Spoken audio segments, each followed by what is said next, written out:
First of all, go to Word, then Insert, and here you can see the equation. Just click there and you will get the option to write an equation. Now I am writing a quadratic equation. For that I need power. For this I use this option. Then here I'll delete this x, then again 2x squared plus 3xy.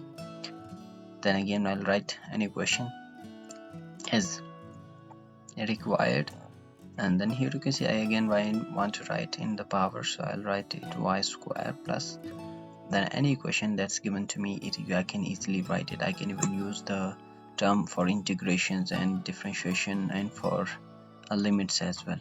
Now again I want to write something in fraction form, so here I'll write it again, and this is quite simpler. You just go to the equation and you type any equation that you want to. Now if again in the numerator, if I want to write any power in the subscript form, then I can write it, then again in the script form, so I can write it this way, and that's done.